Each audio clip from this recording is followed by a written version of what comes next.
Radio Fènix, un podcast de debat, reflexió i lluita des del País Valencià.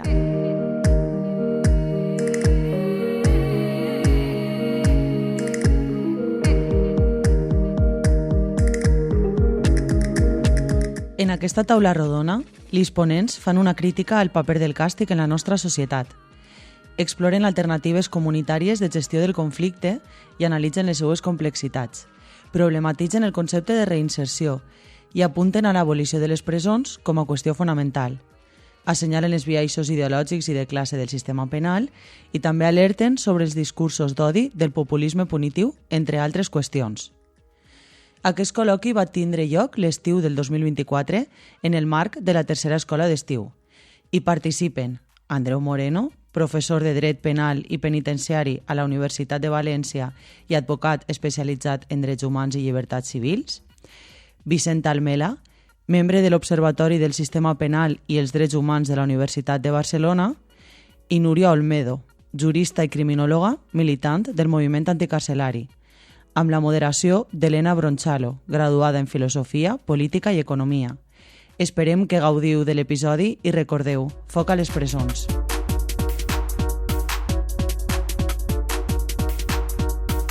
Comencem per aclarir conceptes una mica. La primera pregunta és: quin paper juga actualment el càstig a la gestió del conflicte, tant a nivell jurídic o institucional com a les nostres relacions personals? I per què l'antipunitivisme, és a dir, per què es problematitza aquest paper que juga el càstig? Núria. Hola, vale, gracias Elena por la presentación. Yo sí que decir que este tema no está en los melones, pero esto es todo un melón y cada pregunta yo siento que voy hablando y me la puedo contraargumentar todo el rato. Entonces, este tema da para un debate súper profundo y siento que con este tiempo y con estas preguntas, pues bueno, da un poco para tantearlo y es como un poco superficial. Sí que voy a empezar con una introducción un poco para bajar el tema y hablar del castigo. El castigo realmente se da en todas las sociedades, existe una administración de premios y castigos que varía las formas pues según las instituciones que existan, el modelo económico que se elija, ¿no? Pero el castigo es algo propio de toda organización social. Sí que es cierto que tiene una característica que es que inflige un daño y que se administran castigos porque hay un ejercicio de poder, ¿no? Si analizamos la historia del castigo, pues vamos a ver quién tenía el poder, ¿no? Porque supone someter a la otra parte a algo que realmente le va a hacer daño. Bajando todavía más esto, el castigo supone robar la gestión del conflicto a las partes, impide que se genere una serie de acuerdos, que haya una negociación, simplemente se impone por una parte una consecuencia a la otra. Genera un sufrimiento muchas veces innecesario porque tenemos mecanismos alternativos al castigo y además es difícil controlar sus consecuencias, es difícil prever qué va a generar en la conducta del otro que le interpongamos un castigo. A nivel jurídico, para mí el castigo significa la expropiación del Estado del conflicto de las partes, ¿no?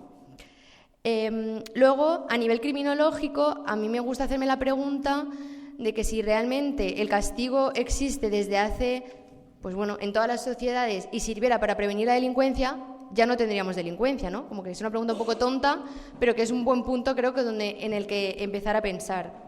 Realmente no hay evidencia científica de que el castigo sirva para prevenir delitos y tampoco en los países en los que hay unas mayores penas asociadas a conductas no incide en una disminución de las tasas de delincuencia, ¿no? Y ya más en un plano de plantear qué sociedad queremos construir o qué proyecto político queremos formar, pues sí, realmente plantearnos si queremos que la conducta obedezca a una amenaza de castigo o realmente esperamos que haya una respuesta reflexiva y autónoma ante las cosas que van surgiendo y el conflicto va a estar siempre en cualquier tipo de sociedad, ¿no? El castigo, ¿cómo no cuestionarlo?, genera por su propia esencia una lógica binaria y queremos huir de los binarismos, entonces pues genera una otredad y no se llega a ningún sitio, simplemente genera una exclusión social.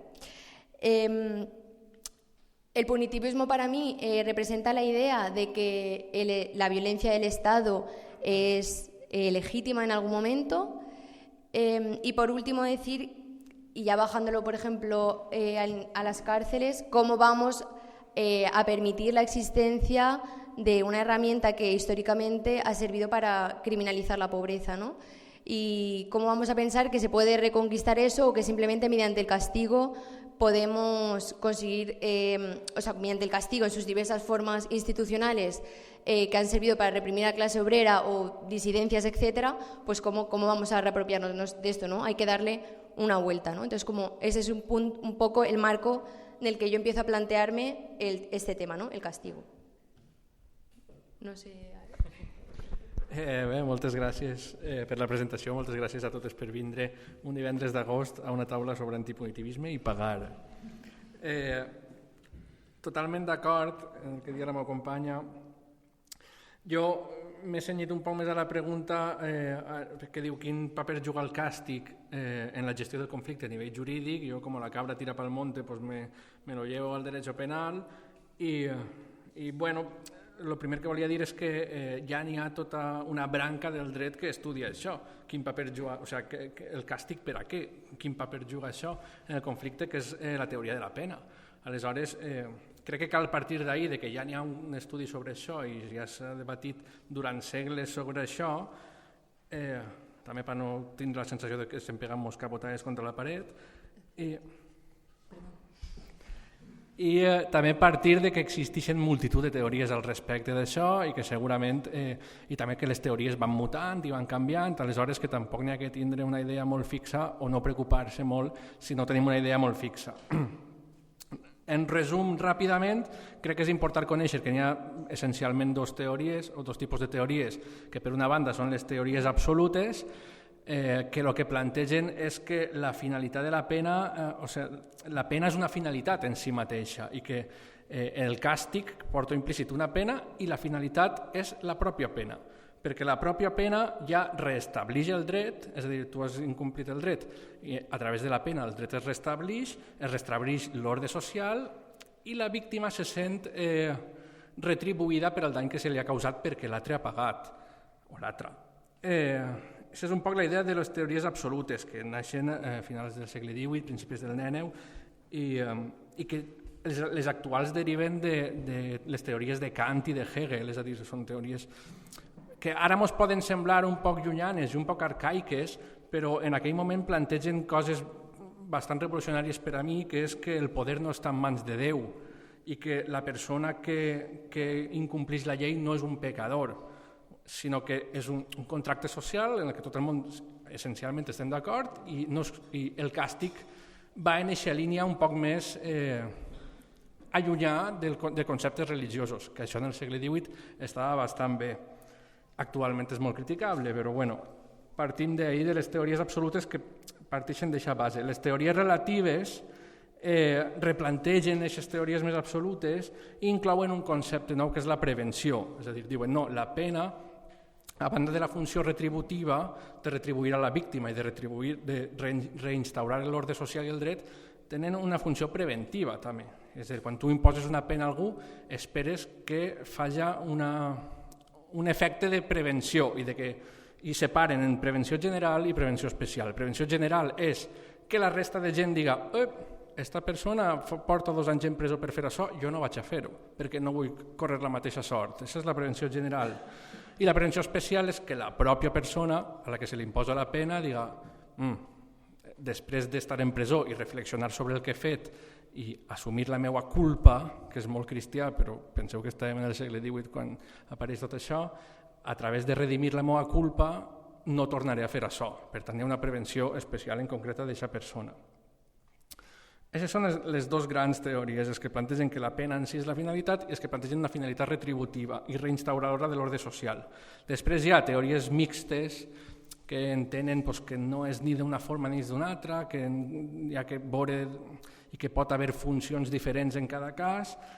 I després, molt recentment, estan totes les teories de l'antipunitivisme, que essencialment és el que ha dit la meva companya, que plantegen que el conflicte s'ha de resoldre a través d'altres mecanismes que no sigui la imposició d'una pena.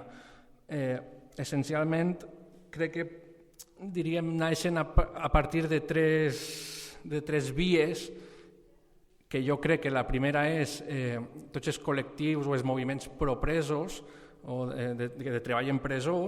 Per altra banda, els moviments que busquen una alternativa a la protecció de la víctima, com per exemple en el feminisme, que com podem protegir a la víctima independentment de com ho fa l'Estat.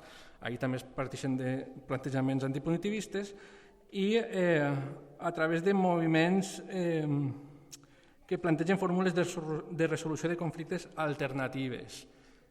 Jo crec que ahir és superimportant l'aportació de la criminologia crítica que planteja estudiar el fenomen criminològic a través d'altres visions. I poc més. Vicent. Hola, me sentiu? Sí? Jo soc Vicent, moltes gràcies a la Fènix per convidar-nos i a les companyes de la taula. Jo no parlaré, no vinc del camp del dret, ni vinc del camp... sí que estic en la universitat, però no vinc del camp del dret. Jo vinc del camp de la incidència política i social sobre el tema de les presons. Nosaltres el que fem a l'Observatori és visitar a persones que estan privades de llibertat, monitorar que es respecten els seus drets dins la presó i després fer una comunicació i una incidència. També un poc, això forma part un poc de la feina que nosaltres fem. A banda d'això també fem tallers. Nosaltres els tallers que fem estan basats en buscar eines resolutives dels conflictes que no passen pel càstig o pel sistema penal, i és a través del patiment i del dolor que genera el càstig i la resolució dels conflictes a través del càstig que jo m'he apropat a aquestes teories antipunitivistes. L'antipunitivisme, ja ho han descrit les companyes, és simplement cercar estratègies, buscar formes, crear espais de reflexió i experiència on parlar d'alternatives al càstig que no passen per un sistema penal o que no passen per generar més dolor. I des d'aquí me situo jo, jo em situo des de l'abolicionisme, i hi ha molta gent que quan parlem d'abolicionisme de les presons es tira les mans al cap o diu, abajo los muros de las cárceles, que són eslògans molt senzills, però que l'abolicionisme és algo molt més complex, és algo que hi ha molta gent que porta treballant en aquesta línia teòrica i en aquesta línia de treball durant molt de temps, que moltes vegades estem parlant de xicotets actes que nosaltres fem en el nostre dia a dia, en la nostra comunitat, en el nostre entorn, en el nostre lloc de feina, amb les nostres veïnes, i que no són reconegudes com a teories abolicionistes. I jo vos invito a que penseu també en el dia a dia quan vosaltres resoleu conflictes sense passar per el càstig.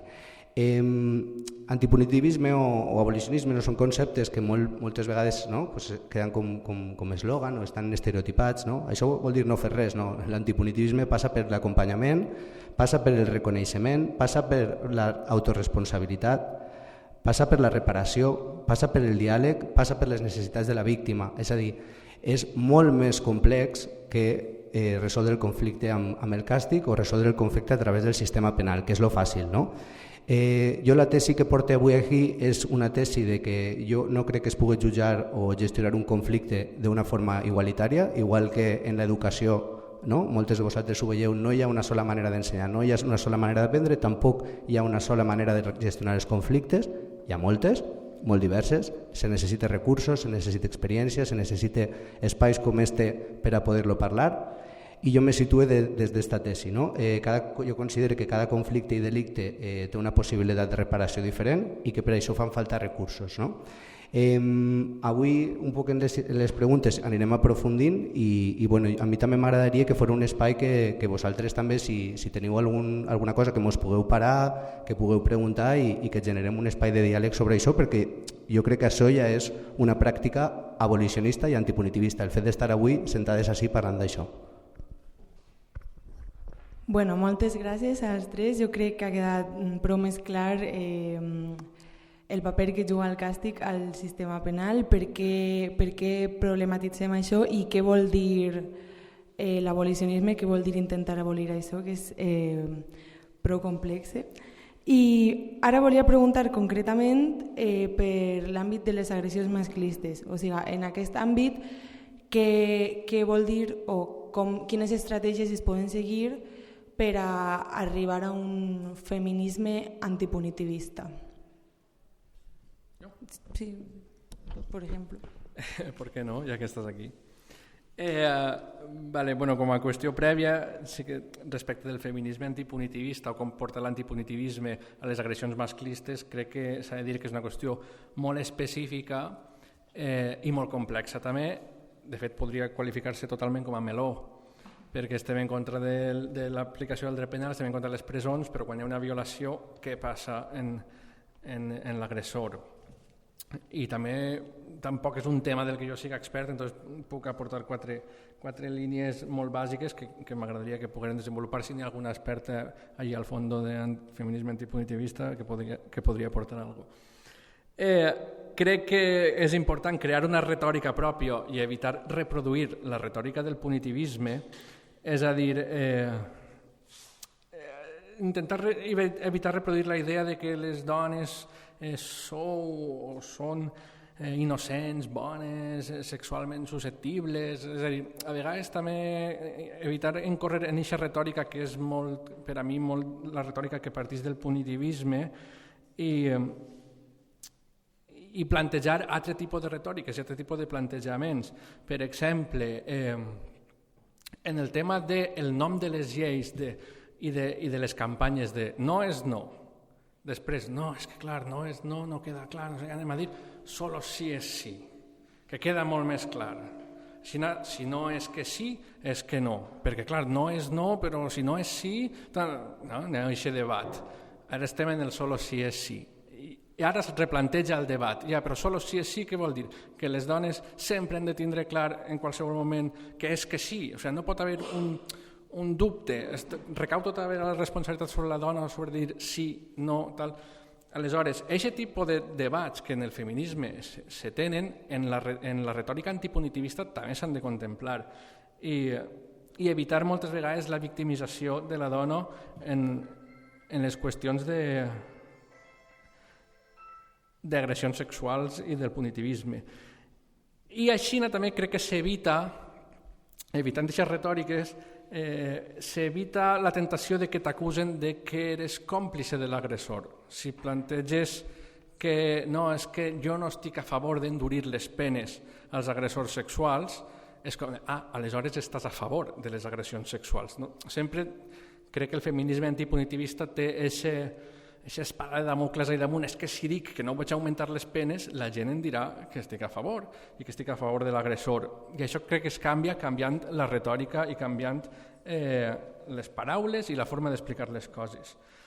La segona qüestió, crec que és important tindre en compte la vessant social de les agressions masclistes, és a dir, situar les agressions sexuals o masclistes dins d'un context social que essencialment és el patriarcat, que jo crec que el feminisme antipunitivista ho planteja bastant bé. Crec que la tercera qüestió és que la resposta ha de ser col·lectiva, és a dir, que quan hi ha una agressió ha d'haver una resposta col·lectiva, no es pot dir, bueno, doncs, víctima-agressor, parleu i aclariu-vos, però sense el dret penal, i ja s'apanyeu. Crec que ha d'haver una qüestió més col·lectiva d'acompanyament a les dues parts. Crec que n'hi ha que ser acurats en la part tècnica, és a dir, és important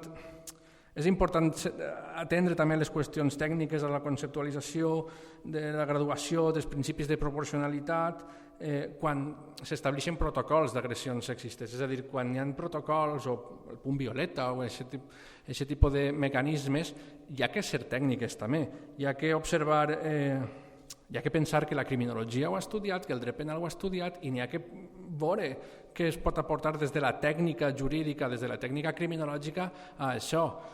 No és, bueno, doncs ho fem nosaltres i nosaltres ens apanyem. Sí, però igual tens manca de coneixements tècnics.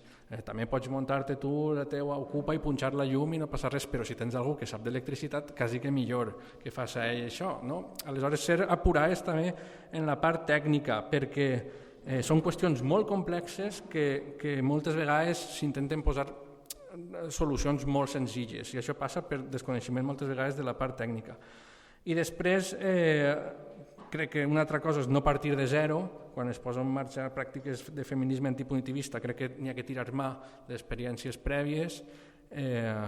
M'imagino que portareu a col·lació el llibre de «Què hacemos con los violadores?», que aporta experiències d'altres col·lectius que ja ho han fet, i crec que és interessant partir d'aixes experiències ja i no desesperar, també. És a dir, són coses que s'ha de provar, proves algo, fracassarà, tornar-ho a intentar, replantejar, és a dir, ni la criminologia ni el dret penal és algo que funciona 100% sempre. Aleshores, el feminisme antipuntivista tampoc ho serà.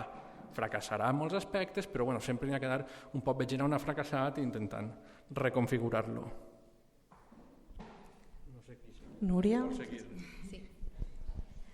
Vale, yo debo decir que ahora mismo no estoy mucho en el marco del feminismo antipunitivista, entonces, bueno, como que no quiero enrollarme aquí a esto, siento que apela muchísimo a lo institucional y creo que ahora mismo mi perspectiva política no va por ahí. Luego, si da tiempo, pues podemos reabrir este tema, pero a mí esta respuesta me gustaría bajarla a mi propia militancia, ya que siento que estos intentos antipunitivistas desgastan muchísimo a las personas que se encargan de todos estos procesos, ¿no? Como que sí que es cierto que hay un intento, siento sobre todo desde espacios anarquistas, en hacer procesos de responsabilización consciente, de hacer estos acompañamientos, y son cosas realmente muy profundas y muy desgastantes. Creo que la mayoría de gente que hemos participado o sabemos de estos procesos, pues sabemos del potencial desmovilizador que tiene y del potencial de queme que tiene. Y esto también, pues teniendo en cuenta que al final quienes nos involucramos en tanto la organización de protocolos para eventos, como en reunirnos en una asamblea cada X tiempo para ver X agresión que ha pasado en nuestros espacios. O sea, es tiempo que muchas veces somos mujeres o disidencias quienes estamos quitando tiempo a otras cosas que tienen muchísimo potencial también, o simplemente a divertirnos y a tener ocio, que también nos lo merecemos, pues todo ese tiempo está como súper cooptado por este tipo de cosas, ¿no? Entonces, a mí como herramienta, y últimamente algo en lo que vengo pensando mucho, que también es súper, o sea, como que siento que tiene mil matices y mil cosas a criticar, son los espacios no mixtos de pavos. Yo agradezco muchísimo cuando no soy yo la que tiene que estar en el evento de turno toda la noche pringando, pendiente, sin poder beber y sin poder hacer lo que me dé la gana, de que nadie agreda a nadie, ¿no? Como creo que son interesantes, tanto porque pues se genera algo interno de, oye, repensar algunos comportamientos, cosas que se nos han señalado, cosas que hemos sentido que a lo mejor no estamos muy seguros de cómo hemos hecho. También siento que se genera una infraestructura para luego, cuando se da un acompañamiento, poder acompañar correctamente y que haya como algo organizado previamente, y también creo que permite salirse de la etiqueta de agresor. Si tú estás haciendo un curro y tú estás viendo cómo ocupas el espacio cuando vas a la fiesta de turno y ese trabajo lo estás haciendo constantemente, pues no tenemos que siempre actuar con esas etiquetas, ¿no? Y bueno, al final también siento que es una buena práctica para ampliar cómo respondemos en momentos de crisis, ¿no? Pero sobre todo también pues liberarnos de pues que todo esto es un currazo enorme y son procesos que queman mucho, ¿no? Entonces, como que a tope con el antipunitivismo, pero vamos a ver qué genera en nuestros espacios también.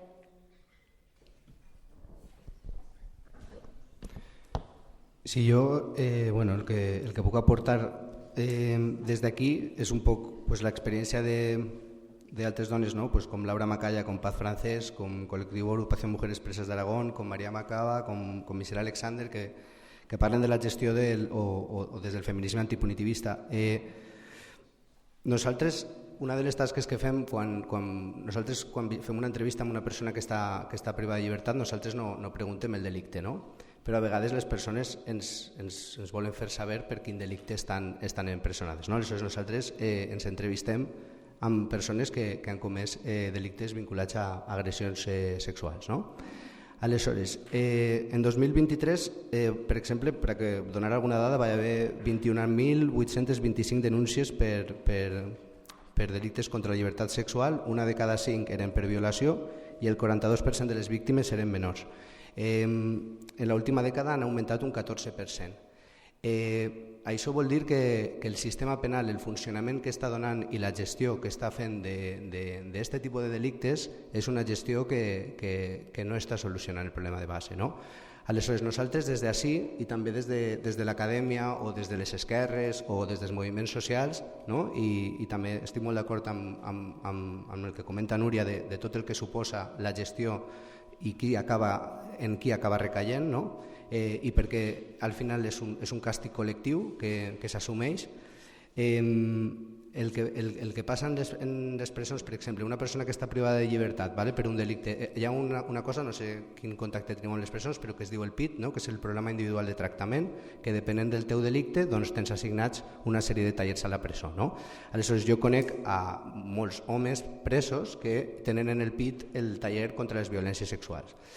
Què passa en estos tallers? Que en estos tallers estan fets des d'una lògica securitària des de la por. A vegades veureu que és la policia qui fa tallers sobre violències sexuals a les escoles, estem delegant que qui fa la formació sobre aquest tipus de temes tan sensibles siguen sempre fetes des d'una lògica securitària. Algo estem fent malament. O sigui, els recursos i les persones que entren a la presó a fer aquests tallers són persones que treballen des de la lògica de la por i des de la lògica del càstig, no des de la lògica de la reparació, no des de la lògica de la consciència, no des de la lògica de l'autoresponsabilitat. Les taxes de reincidència de les persones que cometen delictes sexuals un cop isen a la presó és quasi d'un de cada 3. Aleshores, això no està funcionant, és evident. Nosaltres podem dir, ara mateix no tenim les ganes o les forces o les energies de gestionar este meló d'una forma diferent, però és evident que la dreta, les dretes i el populisme punitiu ho té molt clar. Nosaltres què estem construint en relació a això? Quines reflexions estem fent? Quines eines de gestió estem debatint, estem parlant? Perquè si nosaltres no entrem a gestionar això, que evidentment és un tema dolorós, evidentment és un tema que genera molta sensibilitat, que genera molt de dolor, però necessitem trobar espais on parlar de com anem a gestionar això, i espais com este jo crec que són molt importants per a que, a banda que reflexionem, que també sense por puguem dir altres formes o buscar altres maneres. Jo és un tema que després sí que estaria bé que puguem obrir un espai de debat i que parlarem entre tots i totes. Jo un apunt a el que diu Vicent, perquè m'ho ha recordat, de que diu que el dret penal, la intervenció penitenciària no soluciona el problema de les agressions masclistes. És una anècdota, i és que vaig coincidir en una junta de tractament en presó, que és la gent que decideix com s'aplica aquest programa, i estan decidint sobre un tercer grau d'una persona que havia comès un delicte d'agressió sexual. I clar, una de les membres, la jurista de la Junta, em deia, és que és difícil, perquè nosaltres el que valorem és si aquesta persona està preparat per a reinsertar-se en la societat i ha de complir certes qüestions. Essencialment és bon comportament i tu veure que està arrepentida del delicte i tal. I li vaig preguntar, què és el més difícil? El més difícil és que aquestes persones en presó no són gens problemàtiques. O sigui, les persones més fàcils, ella em va dir, són els delinqüents econòmics, o sigui, els que cometen delictes econòmics, i els agressors sexuals, perquè no són conflictius, no són violents, ella em deia, són molt normals. Entonces, tenen bon comportament, van als programes, als PIP, a tot el que fa el PIP, van a tot, s'apunten als cursos, i per tant, sobre el paper, aquesta persona està reinsertada. Però realment no s'ha tractat en cap moment el tema de fons, bàsicament és que t'has portat bé en presó i dia, clar, perquè moltes vegades són qüestions molt puntuals, no són agressions continuades en el temps, i aquests casos són més clars i més fàcils, però quan és una agressió concreta, una cosa molt puntual, és que és possible que tampoc ho torni a fer. Aleshores, si n'hi ha bon comportament, si ha anat a tot el que fa la Junta de Tractament i no n'hi ha reincidència, perquè clar, 1 de cada 3 reincideix, vol dir que 2 de cada 3 no. Aleshores, si eres d'aixòs 2 de cada 3, el dret penal ha dit, este està listo ja. I clar, jo crec que el feminisme en tipus integrista ha de dir, espera, així passa alguna més. Pues moltes gràcies. Primer, Núria, és que m'ha paregut molt interessant lo de les assemblees no mixtes de tios, perquè no havia sentit massa parlar d'això i m'ha paregut molt interessant. I Andreu, com que m'ha donat peu una mica per la següent pregunta, perquè ja ha començat a problematitzar la reinserció o les perspectives de la reinserció, perquè clar, què vol dir reinserció on? Com funciona la societat normal? Bueno, no sé com dir. Aleshores, el que volia jo preguntar ara és que fins ara hem estat parlant d'això, de si el càstig realment és eficaç per a restaurar o per a preservar la convivència, si és moralment justificable i tal, però no hem entrat tant en si el sistema penal realment serveix a aquest propòsit de restaurar i de preservar una convivència ordenada, que és el que passa moltes vegades amb el discurs de la reinserció, que realment no qüestiona aquest rol del sistema penitenciari, només qüestiona els mètodes i proposa mètodes alternatius. Però n'hi ha perspectives més radicals que el que diuen és però és que pot ser el sistema penitenciari el que té, la finalitat que cumple, el seu propòsit és com d'adoctrinament dels individus, de perpetuació d'un ordre social que pot ser un ordre social masclista, classista i tot això, de perpetuació de les classes socials. No? Esta és la crítica radical que es fa. Aleshores, perdó, m'enrotllo un poc, però la pregunta que jo volia fer amb tot això és si amb el coneixement que teniu sobre la gent que n'hi ha en presó, el perfil sociològic, el que és un delicte, com estan tipificats els delictes i les penes i tot això, si estaríeu d'acord en que n'hi ha un biaix ideològic en la definició hegemònica o imperant de lo que és la seguretat, de lo que és la justícia, i si per aquest biaix podríem dir fins a un punt que la presó el que fa és servir els interessos del capital. S'ha entès la pregunta, no? Todo el mundo... Vale, sí. Vicent, si vols començar tu. Vale, pues, bueno, jo crec que qualsevol persona que hàgiu estat en una presó, que hàgiu estat en el bus d'anada, que hàgiu estat en la porta, que hàgiu entrat a locutoris i hàgiu vist, no, al vostre voltant quin perfil social hi ha, pues, bueno, ja teniu un poc la resposta, no? Per donar algunes dades, un terç dels delictes de les persones que estan en presó estan per delictes contra el patrimoni, vale? Que furts, ocupació, enganxar la llum, no?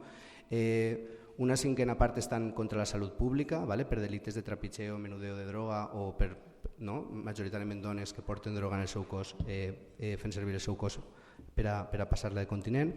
I, bueno, al final 2/3 de la població reclusa està per delictes relacionats a l'ordre socioeconòmic, però en canvi només l'1% estan per delictes contra la hisenda pública. No?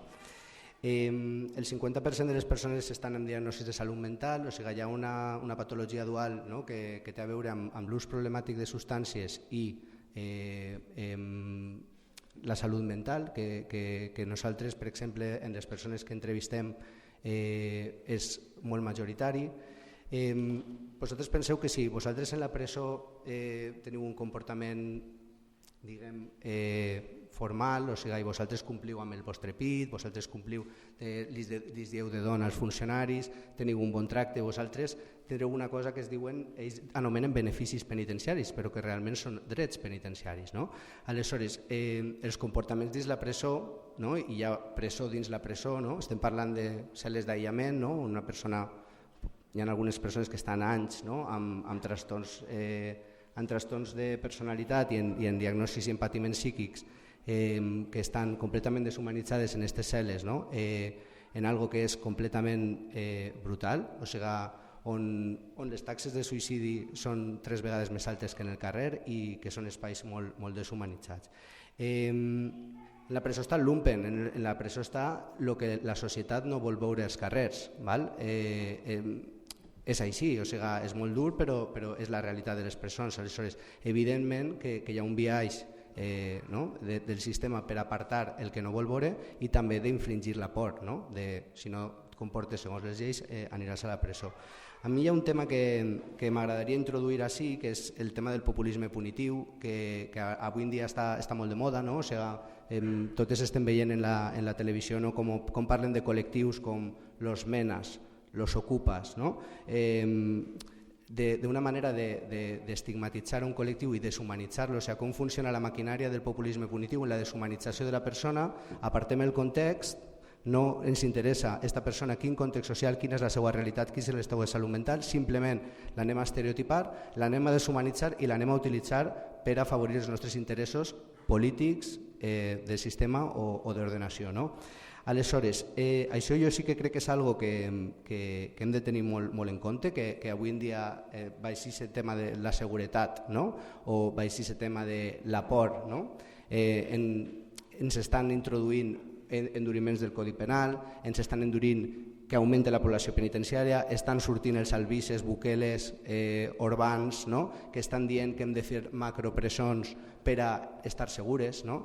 O sigui, tots aquests discursos que s'estan fent ara no són nous. O sigui, si mirem un poquet, no? Sobretot la història del país amb més presons, no? És els Estats Units, no? Que tenen 2 milions de persones privades de llibertat, però a la dècada dels 70 Nixon, quan va arribar a la presidència, ho va arribar ja precisament amb aquest discurs. O sigui, ell en un moment en què les taxes de delicte estaven baixant és quan més presons es van construir i van augmentar la tassa de població penitenciària un 700% en els Estats Units. Qui va entrar a la presó? Moviments drets civils, persones negres, no? Que la gent que estava de mà d'obra sobrant de les fàbriques i els processos de treure les fàbriques fora del país, aleshores va haver molta mà d'obra que va quedar també blanca, no? El que anomenen white trash, que va quedar sense ofici, i tota aquesta gent és la gent que va acabar a les presons. Aquest discurs de la seguretat i el càstig li va servir per arribar a la presidència dels Estats Units. No? Ara ho hem vist en El Salvador, ho hem vist en Hongria, ho estem veient així amb Bukele i l'extrema dreta. Jo crec que el tema del populisme punitiu és algo que entra molt ràpid, que totes mirem les notícies i que totes ens mirem i a vegades dius, hòstia, que bé, no? Que hi hagi hagut una condena a aquesta persona, o que bé que aquestes persones estan a presó. Anem en compte perquè estem alimentant la maquinària del populisme punitiu que nosaltres hem vist com lamentablement a Catalunya es va produir la mort d'una treballadora penitenciària en la presó de Mas d'Enric, abans crec que ho haureu vist perquè ha sortit prou a la tele i als mitjans, i la maquinària que s'engega quan això passa és brutal. O sigui, els discursos d'odi cap a aquestes persones que estan empresonades i la deshumanització és cada cop major. Vull dir, a través d'un episodi concret, a través d'un episodi individual, es generalitza i es fa una onada de populisme punitiu que és algo que és molt perillós. I a mi sí que m'agradaria que tingueu un poc d'incidència de quan llegiu notícies, quan veieu, no? que penseu en esta onada, com funciona i quins efectes té també sobre nosaltres mateixes.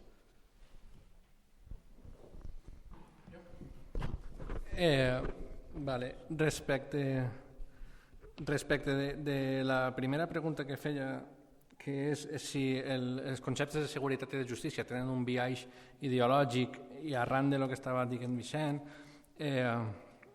jo estic totalment convençut de que sí, però no com una cosa roïna, sinó perquè és així. Seguretat i justícia són conceptes totalment subjectius i el que és segur per a mi, igual per a tu no i per a l'altre tampoc.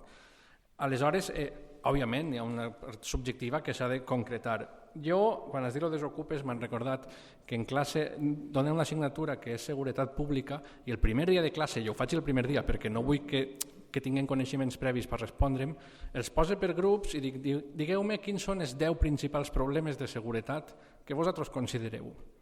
5 grups en cada classe. Totalment diferents. Totalment les respostes totalment diferents. Aquesta és la primera observació i sempre els dic, sou 5 persones de la mateixa edat, de la mateixa ciutat, del mateix context social, de la mateixa classe més o menys, i ja les percepcions de seguretat són totalment diferents de cada un dels 5 grups.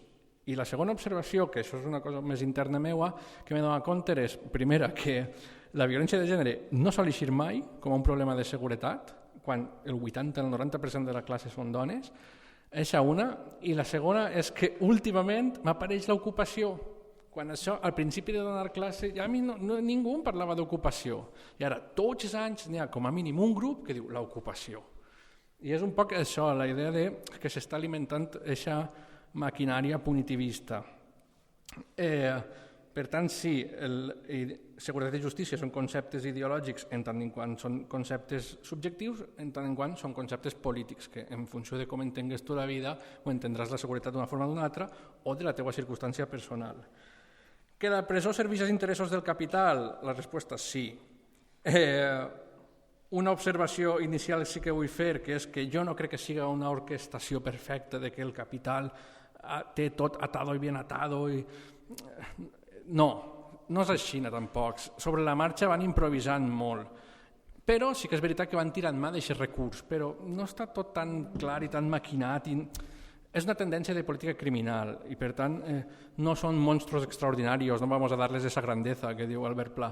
I, per tant, és algo que és totalment reversible, perquè ells tampoc ho tenen tan consolidat, sinó que van tirant mà i tal, i aprofiten aquesta ferramenta que tenen, però nada bien sólido com perquè no pugui caure. Aquesta és l'observació inicial que volia fer. Respecte de si serveix als interessos del capital, òbviament sí, i ahir jo vull aportar la meva experiència pràctica com a advocat, el que he vist, diríem, en els jutjats i en la presó, i és que en la pràctica es nota molt. Primer, en les condicions de no entrar en presó. Per exemple, el requisit per a no entrar en presó és que pagues la responsabilitat civil. Aleshores, si no pots pagar la responsabilitat civil, tens molta més possibilitat d'entrar en presó, perquè en teoria no tens el benefici de la suspensió. Segona, la fiança. No, està a presó, però si pagues, no entres. I si pagues $1.000.000, si pots pagar-lo, segurament no entraràs mai a presó. I després, moltes vegades, també ho veig en un atenuant que en dret penal, que és de reparació del dany, és que tu hagis fet esforços per a reparar a la víctima. I en la pràctica, bàsicament, és que li pagues, que li dones diners. Aleshores, no es considera reparació del dany que una persona que ha agredit a una altra, que li ha pegat una punyada en festes, borratxo, vagi i li diga, mira, tio, pues, en les pròximes festes jo me'n vaig a la teva comparsa i així no passa res. Això podria ser una reparació del dany, tècnicament, no? Podria inclús per l'altra persona ser millor, però no. Judicialment és un justificant de que tu li has ingressat 3.000 euros en el compte i s'acaba la reparació del dany. Per tant, òbviament, ahir n'hi ha un viatge de classe. Una altra anècdota també en classe és que quan els meus alumnes i les meves alumnes parlen de la delinqüència i tal, jo em dono compte que sempre parlen com a víctimes. I l'any passat en classe de penitenciaris ho vaig dir, plantegeu-vos en algun moment que sou vosaltres les persones que estan en presó? O penseu que vosaltres no aneu a entrar mai a presó? O sigui, sempre parlen, és que el que delinca no sé què. I dic, alceu el braç el que no hagi comès mai una il·legalitat. O sigui, és que estic segur, m'aniria a casa caminant i ens jugaria les dues cames a que la majoria ho heu fet il·legalitats. Per tant, esteu en paperetes per entrar en presó. Aleshores, quan parleu de delinqüència de presons, també a veure quina perspectiva teniu. I això, per exemple, en els judicis també ho nota, que jutges i fiscals empatitzen més en conductes en les que se poden sentir identificades, que és, teòricament es parla d'un dret penal de l'amic. I, per exemple, en delictes d'un robatori d'una vivenda, ahir el fiscal i el jutge són implacables. Però conduir borratxo, el fiscal ja és, vas a negociar amb el fiscal i ell diu, és algo que nos puede pasar, no, a todos, tal. I aconsegueixes rebaixar la pena perquè empatitzen en el delinqüent, perquè senten que a ells també es podria passar. Però furtar en Mercadona perquè no arriba a final de mes, això un fiscal no... I tampoc ho fan en mala fe, però no està dins del seu esquema mental de coses que li poden passar. Aleshores, inconscientment, no diuen, tu has furtat, tu has de pagar. Estadísticament, la gent que està empresonada és gent pobra, això ja va comentar Vicent i no vull que entrar ahí, la Polla Records diu el rico nunca entra i el pobre nunca sale. I després, un altre problema, per exemple, tornant a el que deia abans de la Junta de Tractament, que em diuen és que els més difícils són els delinqüents sexuals i els delinqüents econòmics, que en presó està el PIDECO, que és el programa de les presons de com reinsertar els delinqüents econòmics. Per exemple, si Saplana entra en presó, quan anem a considerar que Saplana està preparat per a reinsertar-se en societat? Aleshores, hi ha un programa, que és el PIDECO, que estableix uns mecanismes. I des de la Junta de Tractament de la presó de Picassent em diuen superdifícil, entre altres coses perquè ells no es mesclen entre els altres presos. Dins de la presó, ells segueixen tenint com que, els presos són estos, jo no. Jo estic al costat del funcionari, faig el que... Jo tinc un estatus diferent. Es porten a mòduls de respecte, on ahir fan mig de funcionaris, mig de presos, perquè realment és que es porten bé, no són problemàtics. No n'hi ha baralles, no es droguen. Per a la presó, aquests delinqüents aplega un moment que diuen és que està complint el programa de reinserció, per tant s'ha de reinsertar.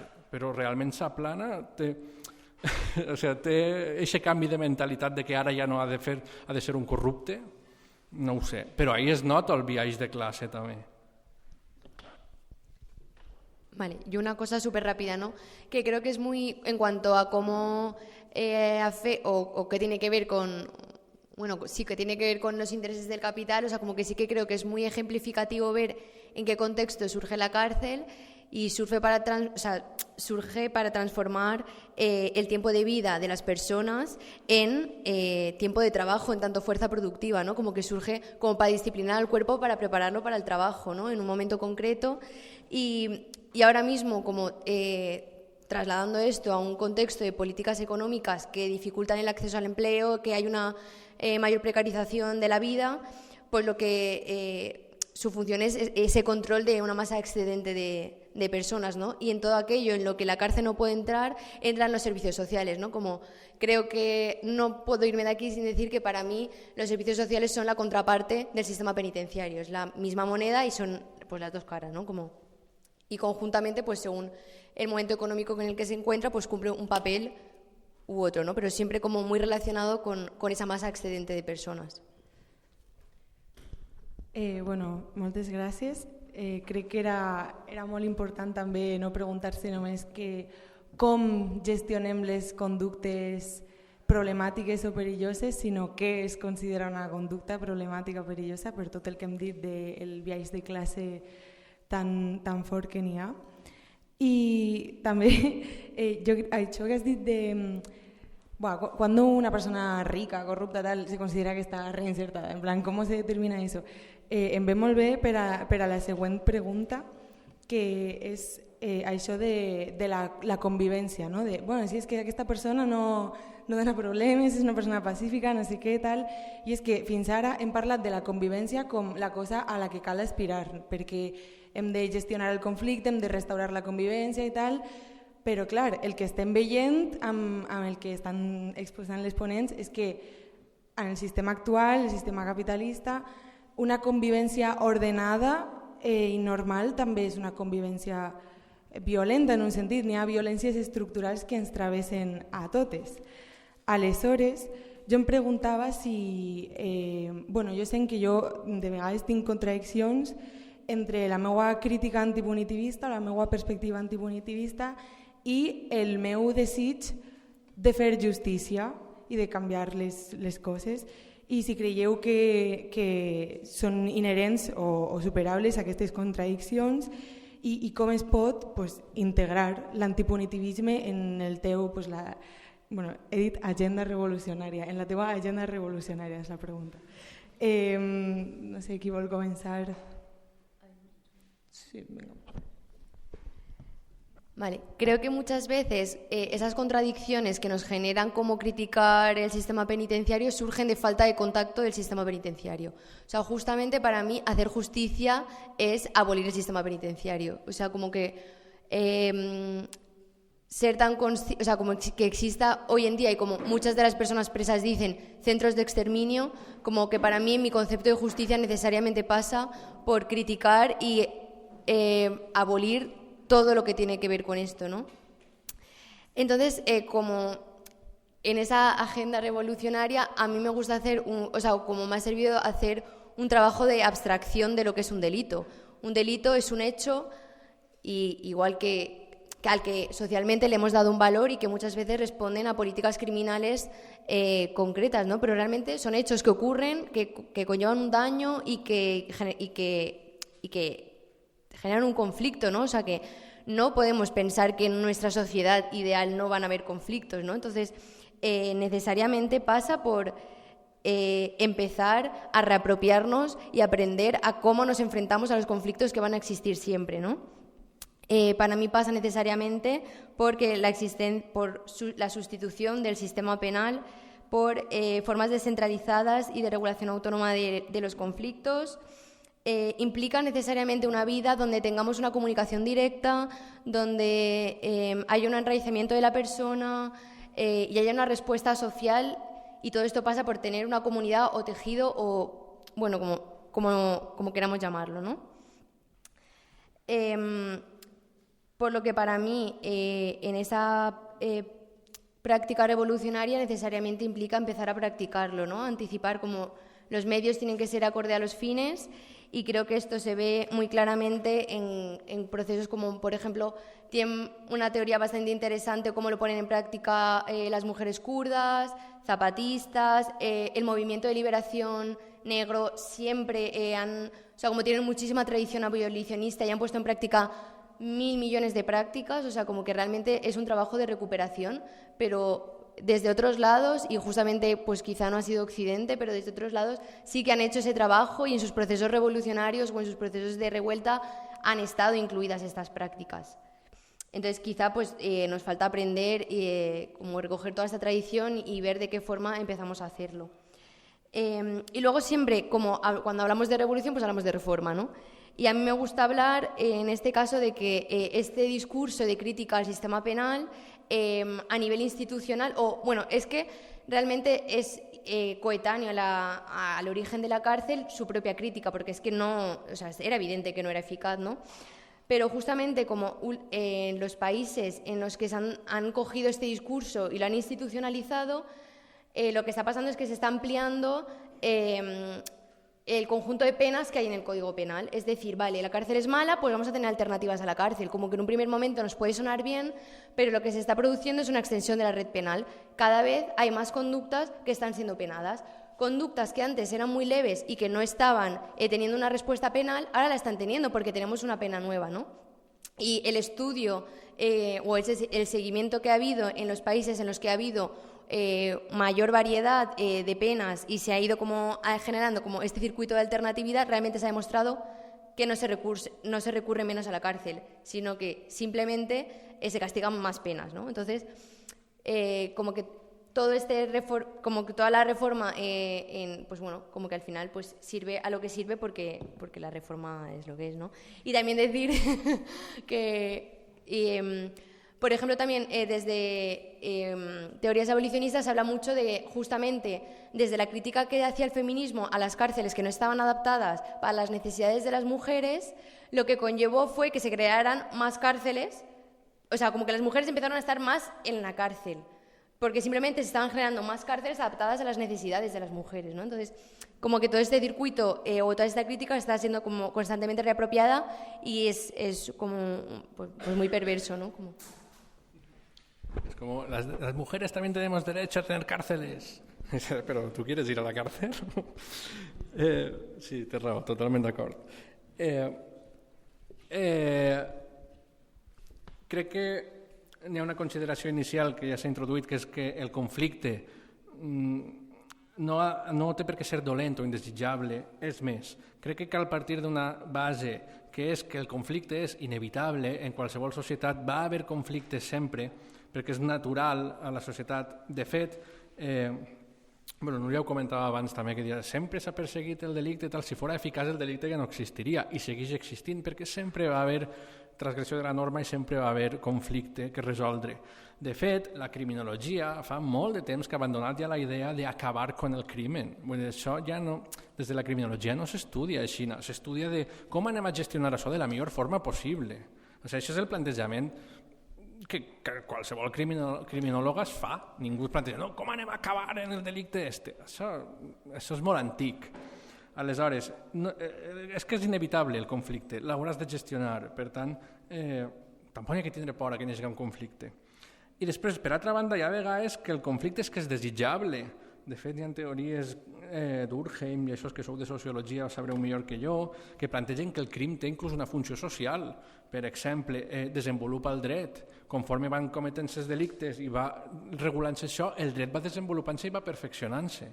Per tant, té aquesta funció social. O, per exemple, aglutina les persones entorn a valors socials. Per exemple, la protecció del medi ambient. Pot ser un exemple. Aleshores, també el dret i la protecció legal d'això fa que la gent entenga el valor de protegir la natura. No sé. Aleshores, també hi ha aquestes posicions que defensen que el delicte té una funció social. I, per altra banda, també pot ser desitjable perquè moltes vegades la transgressió de la norma ha sigut font de dret, que és la desobediència civil. Quantíssims drets s'han aconseguit perquè s'ha transgredit la norma i perquè s'ha delinquit. I gràcies a això s'ha aconseguit un dret.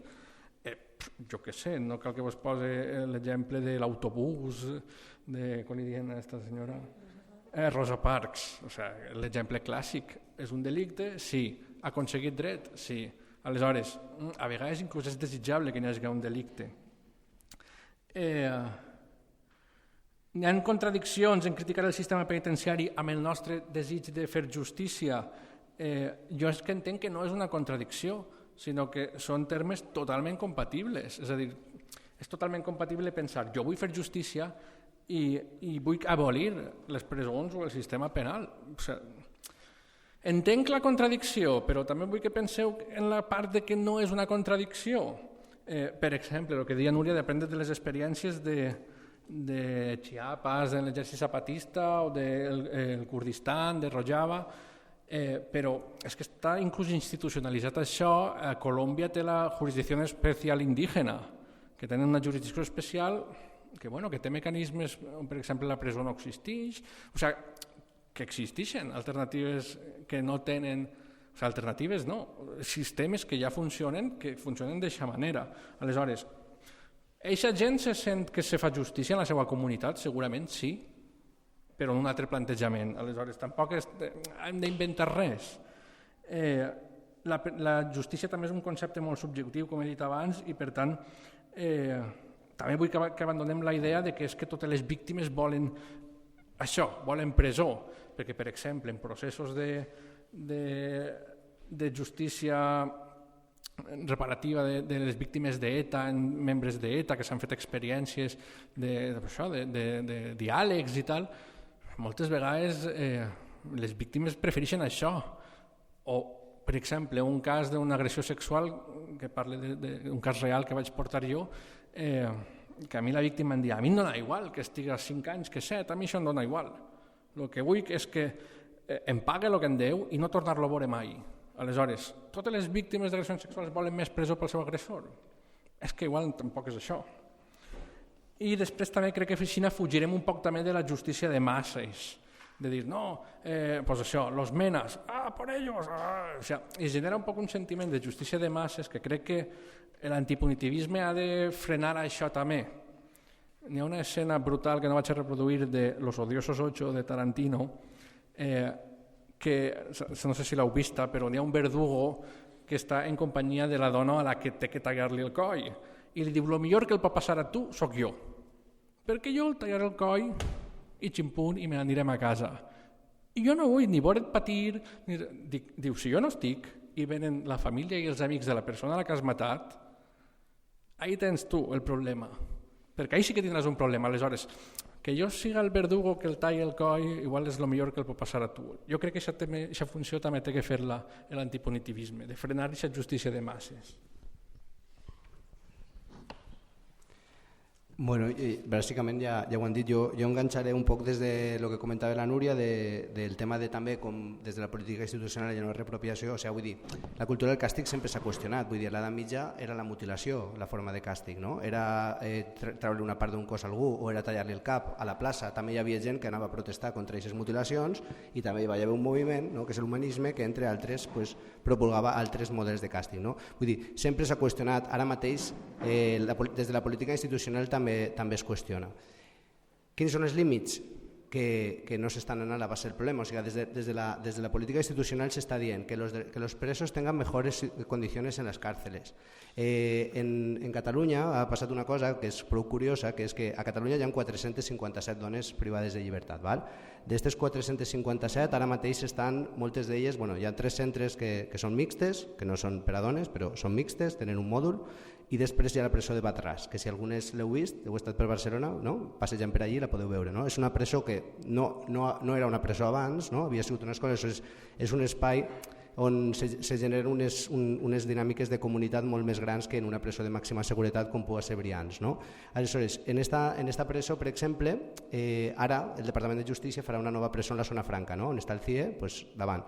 I la capacitat d'esta presó, hi ha 457 dones preses, serà de 800. No? Van a duplicar les places per a dones. Per què aneu a fer una presó duplicant les places per a dones? I elles diuen que és una presó en perspectiva de gènere, diuen que és una presó feminista. Així ho van dir en la presentació. Val?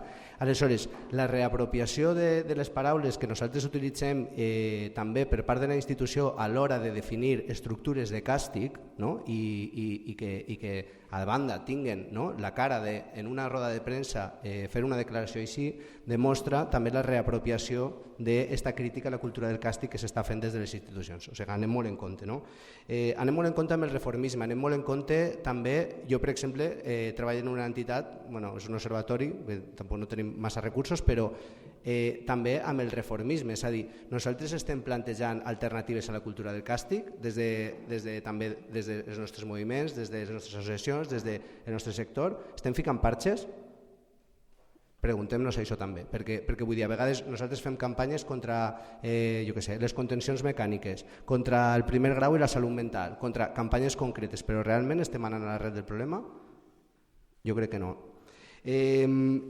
I bueno, ja està, al següent punt comentaré un exemple pràctic que m'agradaria compartir amb vosaltres. Però... Vale, ja anem per a l'última pregunta, espero que després n'hi hagi temps per a intervencions del públic i tal, per a que feu preguntes o reflexions o el que siga. I l'última pregunta tancarem parlant una mica de la vostra experiència personal, que conteu quines estratègies heu posat en marxa per a gestionar el conflicte o assegurar el compliment de normes bàsiques a espais militants, i si ha sigut com una improvisació sobre la marxa o una estratègia preconcebuda, i si us fa sentir optimistes, si ha funcionat bé, si teniu alguna frustració, alguna desil·lusió, no sé, comentar una mica la vostra experiència. Si vols començar tu, Vicent. Vale, pues bueno, jo tampoc no tinc ninguna solució màgica. O sigui, l'únic que tinc són experiències que m'han fet fer reflexions i que hi ha algunes que me semblen prou lúcides i que estan molt bé. O sigui, el que us deia un poquet al principi, el fet de crear espais de reflexió entre nosaltres, de com gestionem els conflictes, no? A parlar d'experiències, equivocar-nos, veure com ho podem fer millor la propera vegada, això jo crec que és ja superútil. Que hi hagi estructures que estan fent per a mi són estructures abolicionistes, per a mi un sindicat d'habitatge és una estructura abolicionista. Per què? Perquè està teixint vincles comunitaris entre les persones del barri, perquè estem buscant una manera de resoldre les problemàtiques que tenim d'una manera des de la comunitat, no delegant a un tercer sector, no delegant a una institució, perquè estem creant vincles que si un dia jo tinc soroll amb la veïna del quart i no vaig a trucar a la policia, vaig a pujar i vaig a dir-li que per favor si estem dormint. O sigui, vull dir, la confiança, les eines de comunitat, tot això ja són eines abolicionistes. Val? I això no ho dic jo, o sigui, això ho diu la gent que està treballant des d'ahir, des de fa molt temps. I m'agradaria ficar-vos un exemple que jo considere una bona pràctica, que m'agrada i bueno. Jo crec que tots i totes recordareu l'assassinat de George Floyd, no? A Michigan per part d'un agent de la policia. No? Si vos fixeu, en el moment en què es va produir aquest assassinat, ràpidament es va fer una campanya perquè aquest policia concret fos apartat del cos i retirat de sou, se li demanava l'accés a la presó. No? Què va fer el moviment abolicionista? Va entrar ahí, va entrar en aquesta campanya.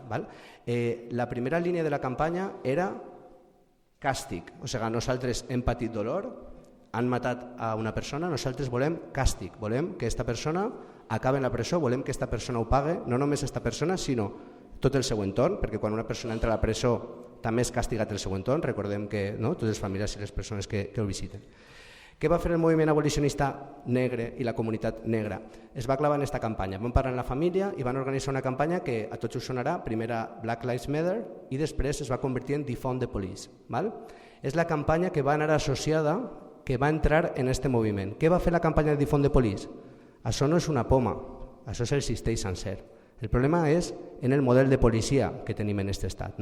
I van passar d'un tema concret a un tema global i van començar a fer campanya contra aquest departament de policia. Quina és l'estratègia que fan des d'ahir? Una triple estratègia. Fan treball comunitari, fan projectes comunitaris en els barris on hi ha situacions desfavorables i treballen amb els xavals des d'espais comunitaris. 2, treballen el campanyisme, és a dir, quan hi ha una campanya de populisme punitiu com les que hem vist, deixen d'anar a lo concret per anar a lo global i anar a l'arrel del problema i canviar el relat i canviar el discurs de la campanya, i després, la tercera part, que és la més institucional, van a modificar els pressupostos de l'Estat en policia i en mesures securitàries. És a dir, si nosaltres tenim 12 milions d'euros que anem a invertir en la policia de València l'any que ve, li anem a treure 2 milions a la policia i anem a treballar en treball comunitari. I aquestes associacions de base que estan treballant en els barris són les que van a gestionar este treball comunitari. No? Aleshores, a nivell de discurs i de relat, una campanya que s'hauria convertit en és un fet aïllat, és una persona, és un policia que és un racista i tal. No, és que la policia és racista, per si. Aleshores, van aconseguir que se fessin formacions, que ells donessin les formacions en la policia, van aconseguir desinversió en el departament de policia, van aconseguir que les armes, vull dir, al final és un canvi estratègic en la manera de pensar en el fet de campanyisme. Quan nosaltres pensem en castigar algú, no? I a lo millor és el tema dels nazis, de l'agressió del 9 d'octubre, o a Castelló quan van vindre ara a Madalena, que van vindre a obrir caps allí a la Cosa Nostra. No? Claro que la reacció primera que tenim és merda, jo vull que ho paguen, no? O sigui, jo vull que aquesta gent ho pague, però realment si m'enís de l'emocionalitat, no? I me'n vaig a la racionalitat, què estem aconseguint amb això? Ho dic, deixo la pregunta, però vull dir, repensar, anar al fons. Nosaltres, en les nostres estratègies, també tenim una responsabilitat amb això. No podem delegar també que això ho pensen altres, no? És que nosaltres ho hem de pensar. I això jo crec que aquest camí és algo que necessitem, és una necessitat que comencem a pensar-lo.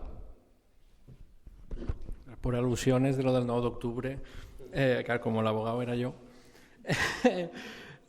nosaltres, ho dic perquè vam tindre una contradicció brutal que va ser quan es vam demanar la pena, es demanàvem 12 anys de presó, i me'n recorde que quan ho vam presentar van dir, hòstia, com us diguen que sí, em pareixerà injust i tot, de cara als nazis, saps? O sigui, aquesta persona tenia que entrar 12 anys en la presó per això, però el que passa que entra és un poc en l'estratègia jurídica, jo demane 12 perquè després siguin 6 i no sé què, però clar, teníem un poc aquesta contradicció i al final van dir, és que a mi al final em dona igual que el cap de pot entre en presó o no, vull dir, és un otro rollo el que volem en això, en esta sentència, volem una victòria simbòlica, no volem que ningú entre en presó, perquè tu això no ho pots dir en un judici, no pots dir, mira senyoria, a mi me da igual, porque dirán, pues entonces absolución porque el nazi es el juez, entonces simplemente esa anécdota. Vale, y yo súper rápido porque se nos acaba el tiempo, sí decir una cosa como que yo habiendo tenido distintas etapas ideológicas donde he visto que realmente hay un esfuerzo enorme, titánico por ser lo más coherente posible con el antipunitivismo, son los espacios anarquistas queer.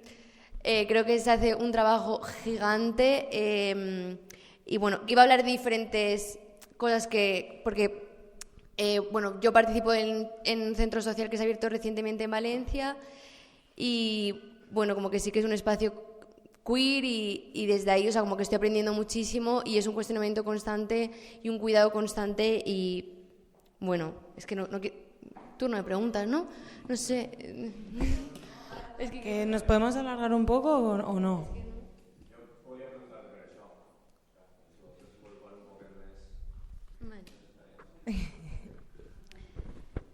Vale, o sea, como que sí que hay o sea, como que sí que es algo que se ha cuestionado como desde el inicio, ¿no?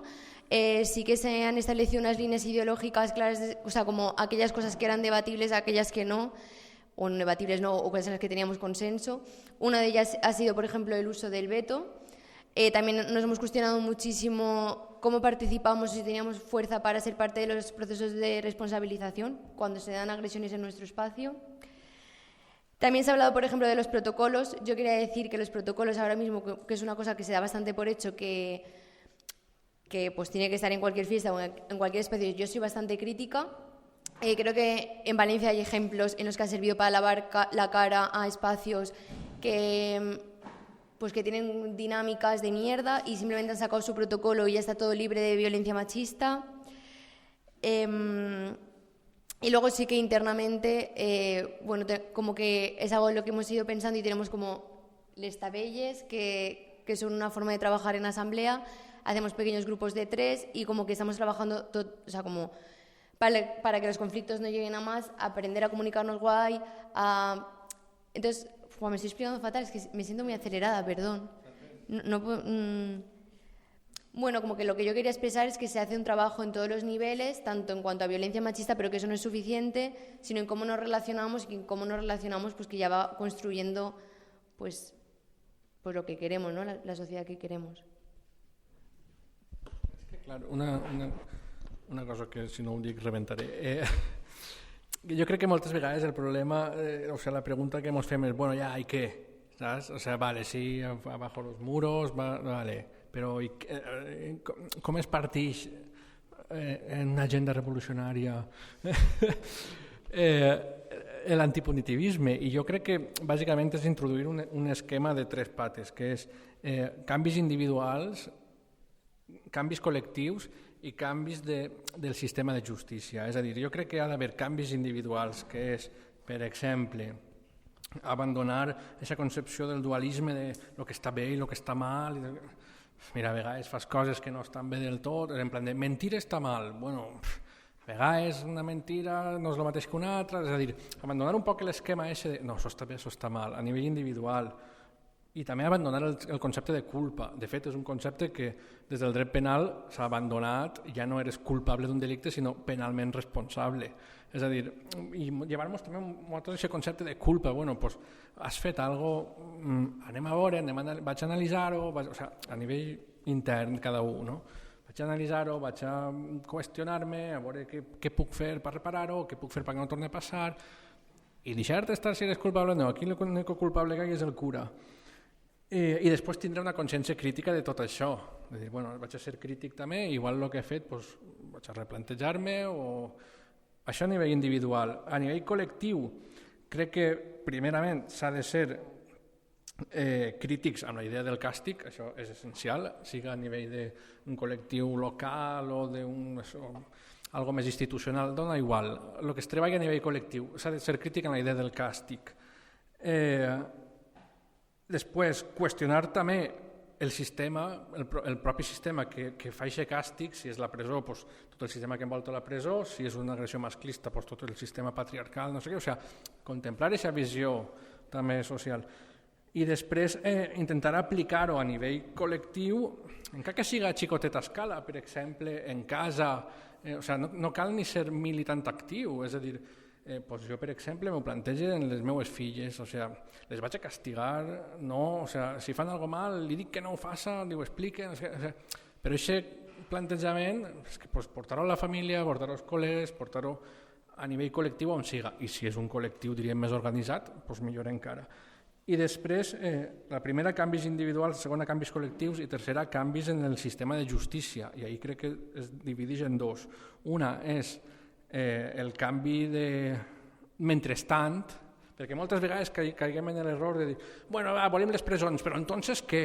Però que tinc que tindre una solució per estar en contra de lo teu. Tu la tens, la solució, per 200 anys condenant a la gent i no has aconseguit res, i ara jo tinc que tindre la solució? No, jo l'únic, solo sé que no sé nada.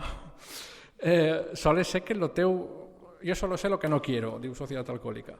Solo sé que eso no me gusta y que no funciona. Y a partir de ahí ya construirem, però no m'exigis a mi una alternativa totalment efectiva per poder parlar. I a vegades ens hem de llevar això. Però sí que ha d'haver canvis de mentrestant. Per exemple, apostar per la reducció de penes, per mesures alternatives, abolir el sistema penitenciari. Són canvis que, mentre va construint-se alguna cosa, hem d'optar per això.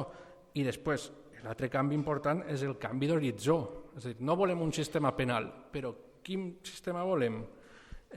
Jo, per exemple, crec que el més acertat és la teoria de la justícia consensual, que no vaig a poder explicar així perquè no m'anem a dormir avui, però podeu investigar sobre justícia consensual i crec que és un bon horitzó al que poder anar. Però, mentrestant, hi ha que tindre també propostes de canvi del sistema de justícia.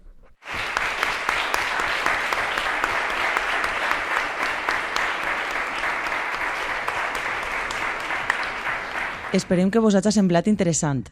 Vos esperem en el proper episodi, les nostres activitats i en xarxes socials. Som la Fènix Universitat Popular.